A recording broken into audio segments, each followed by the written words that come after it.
How to Create a Money Tree for Financial Freedom. Written by Brian E. Niskala, narrated by AI Rhinehoth. Section 1. First, let me say that this book is written to be short, sweet, lean and mean, so please forgive its conciseness. I promise this is not another get-rich scheme, infomercial type book or even how to be a real estate millionaire in 30 days or less. But this is a practical way to start with a small amount of money and watch it grow into powerful wealth over time. I wanted to write in 10,000 words or less a simple, easy to follow plan to financial freedom. I've read all the books on get-rich schemes and have tried more of them than I care to admit.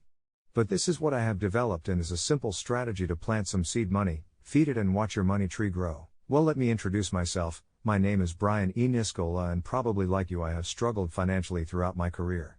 In fact, I have been laid off, well actually terminated is the correct term. I was offered a 20% pay cut at the job I was at, in order to stay as the economy took a quick downturn in 2008. I declined and tried to negotiate down to 10% but was quickly and abruptly fired. I was unemployed on and off for the next 4 years. Not because I was lazy or incompetent, it was just after the 2008 economic slowdown or rather meltdown, people were getting laid off, fired on an almost daily basis by the thousands. Up until then I considered myself smarter than the average guy and secure in my job. But those 4 years of unemployment taught me more about myself than I could ever have learned in college, climbing Mount Everest or living on the streets of New York for that matter. Those 4 long years gave me time to think, reflect, dream, re-educate myself and build an unbelievable desire to succeed. My plan and goal was simple, to never have to depend on a paycheck from an employer again. I spent those 4 years reading everything I could on personal development, investing in anything else to keep my mind filled and nourished with positivity despite my unemployed status. I woke up every morning, sent out a resume or two, made a few phone calls and then read anything and everything. My wife accused me of napping here and there, but I was actually in a deep focused state of meditation.